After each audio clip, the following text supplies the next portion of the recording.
Hi, I'm Mitch Gallagher from Sweetwater. Today, we're checking out new virtual versions of Moog's vintage analog pedals. Let's get started. Around 20 or so years ago, Moog introduced a line of analog processing pedals called the MoogerFooger family.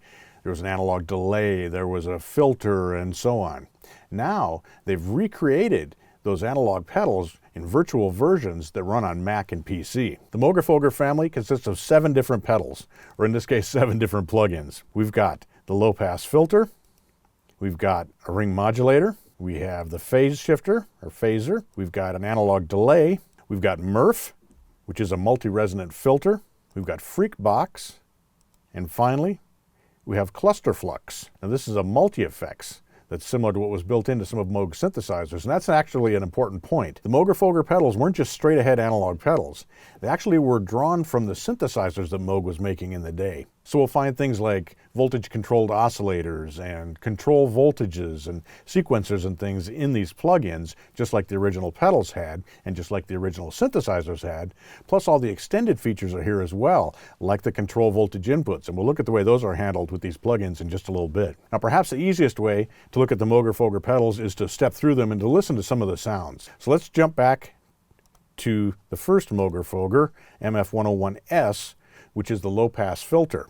Now this is more than just a filter that cuts off all the treble frequencies. It actually has an envelope inside it, so it can respond to the incoming signal and open and close that filter correspondingly. We've also got control over the cutoff. This can be either a 2-pole or a 4-pole, which determines how steep the filter cutoff is.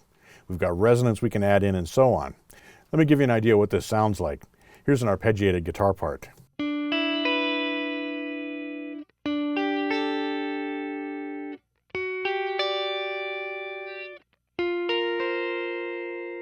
Now we'll engage the pedal, or actually the plug-in.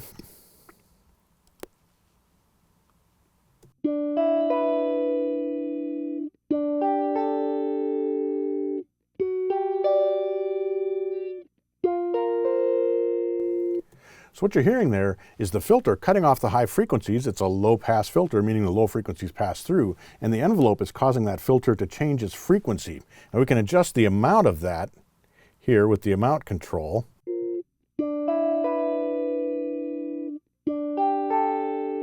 We can also adjust how fast the envelope responds to the incoming signal.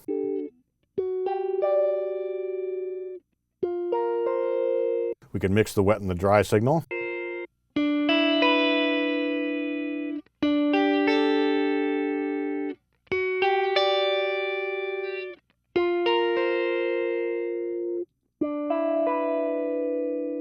The drive control sets the input gain for the effect, while output sets the overall output level. Filter changes the frequency that the filter is operating at, and 2- and 4-pole, again, changes the response of that filter from a more gentle filter to a steeper cutoff. Resonance adds resonance right at the filter cutoff point. So it has all those same parameter settings as are on the original analog pedal. Plus we've got some additional things. If we go up here, we can choose whether the envelope is mono or stereo, and we can set the response to either exponential or smooth, so you can fine-tune things there. And as I mentioned, we do have control voltage here as well, or a virtual version of it. By clicking up here on the jacks, you can open that up. You can also do it using the CV button. And we'll look at how you connect that later, but this allows you to use one MoogerFooger plugin to control another MoogerFooger plugin. Second in our list of plugins, let's turn this one off. We will jump to the ring modulator. A ring modulator is a very interesting effect. What it does is modulate the signal against a carrier signal, and what this results in are sum and difference tones. So for example, if we have a 500 hertz signal and we modulate it with a 100 hertz signal, what we end up with is a sum total of 600 hertz and 400 hertz, the sum and the difference of the 500 and the 100. So 500 plus 100 and 500 minus 100. And this creates some very interesting audio effects. Sometimes you think of them as robot voices, for example, are often done with ring modulators. But there are other effects as well. Let's listen to some of the possibilities here.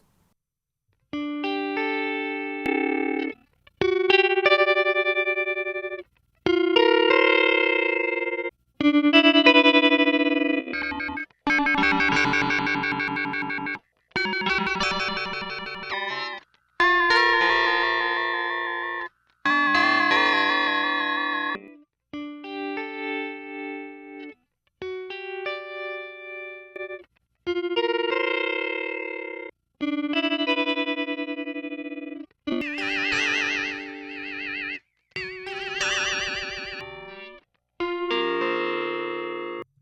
you can hear there's a lot of crazy sounds there, but some very interesting ones as well.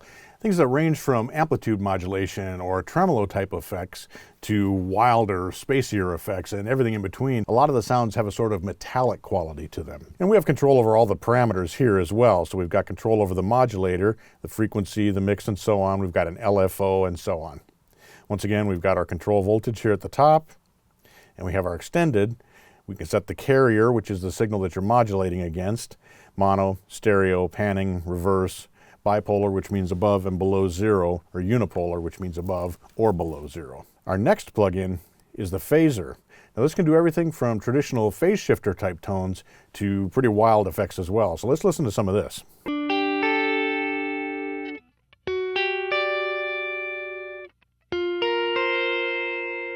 This can be set to be either a 6-stage or a 12-stage phase shifter.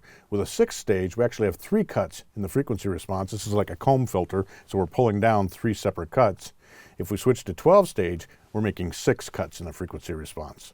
LFO allows us to modulate the frequency of the effect. We've again got our drive control, our output control. We can set resonance, which is basically feedback for the phase shifter, and so on. But let's listen to a few presets for this phase shifter.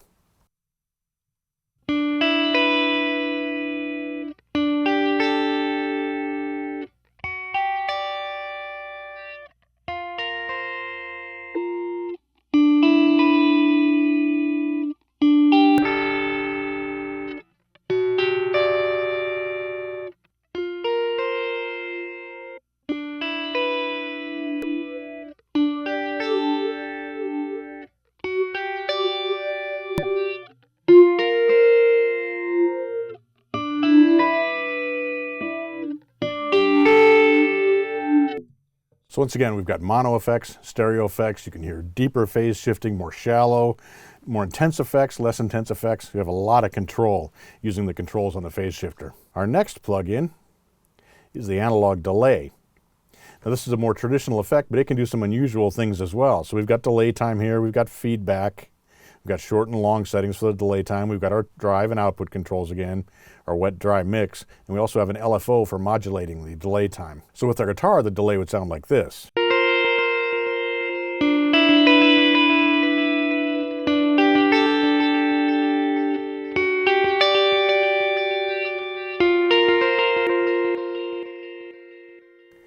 But let's switch over to a drum track so we can hear the delays more clearly.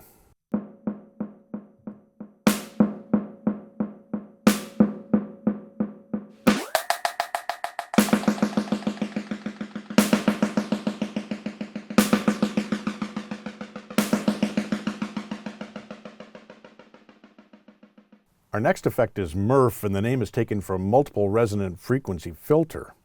You can see that we've got multiple frequencies here for our filter, and we can actually sequence those or animate those to play over time using these controls here in the center.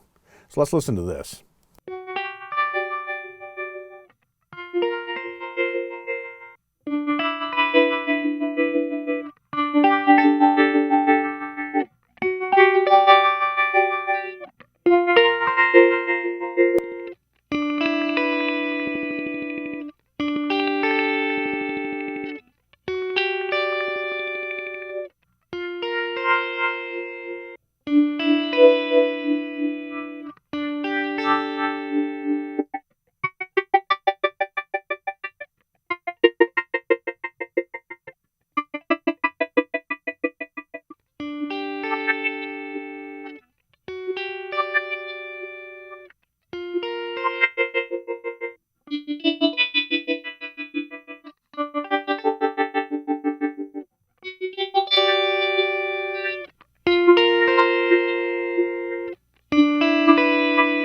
So there are tons of great possibilities for animating your sound, giving them motion, whether in the stereo field or just in the frequency field, using those multiple filters through time. Next up, we have FreakBox. Now FreakBox is a voltage-controlled oscillator, so it'll generate a tone of its own. And then we can have that sync with the incoming signal. And we can also control it using the envelope. We can do frequency modulation. There's a lot of possibilities here. Let's listen to this on the guitar.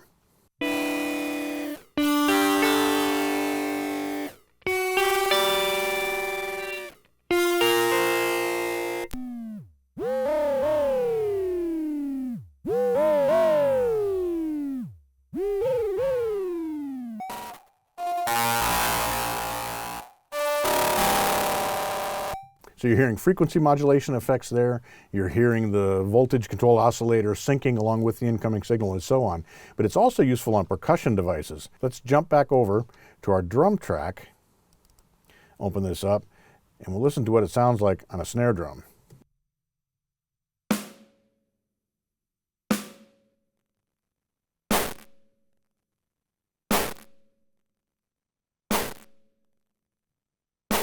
So you can get pretty crazy with the effects when you're using this FreakBox.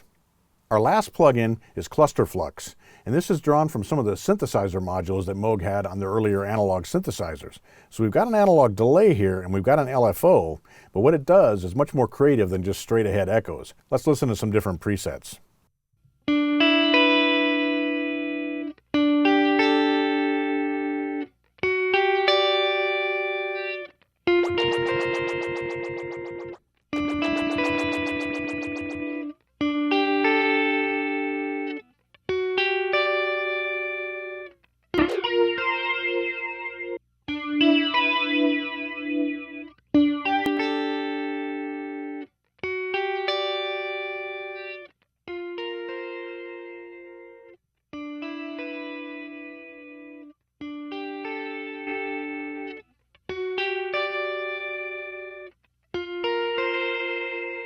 So lots of different modulated time-based effects are available using ClusterFlux. The last thing I want to show you today with the MoogerFooger plugins is that control voltage capability that we talked about earlier. Now with the analog pedals, there actually is a control voltage jack on the pedal. You route an analog voltage in and it can control a parameter inside the pedal. The same thing happens here with the plugins, but we can basically use one of the parameters in another plugin to control the first plugin. It's easier to show you what I mean than to talk about it. So let's look here. We'll open up the Ring Modulator on our guitar, and I'm also going to open up the phase shifter, which actually is on our snare drum track. Now our control voltage inputs are here at the top. We can either click CV or we can actually just click on the jacks. In this case, we have 5 different targets for our control voltage: frequency, rate, LFO amount, mix, and carrier.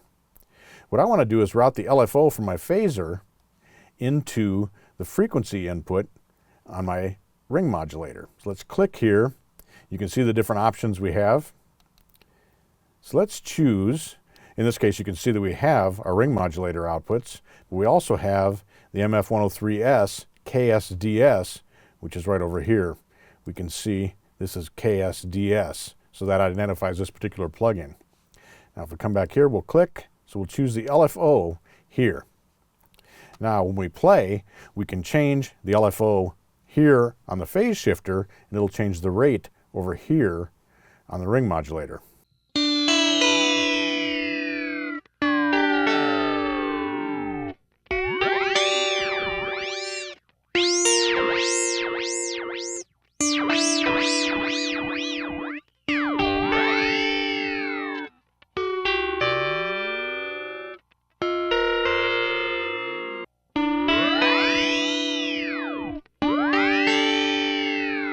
That's just one of the many things we can do using those control voltage inputs.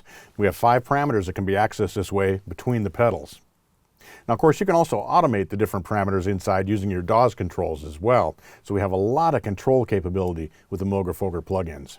As you can hear, this bundle of 7 MoogerFooger plugins gives you tons of sonic options. Everything from straight ahead chorus to crazy robot voices and everything in between. There's so many possibilities here, but they all have that authentic analog sound of the original MoogerFooger pedals. Thanks for joining me today. I'm Mitch Gallagher from Sweetwater. Thanks for watching. Be sure to like, comment, and subscribe. Click here for more videos like this, or start at sweetwater.com for all your music instrument and pro audio needs.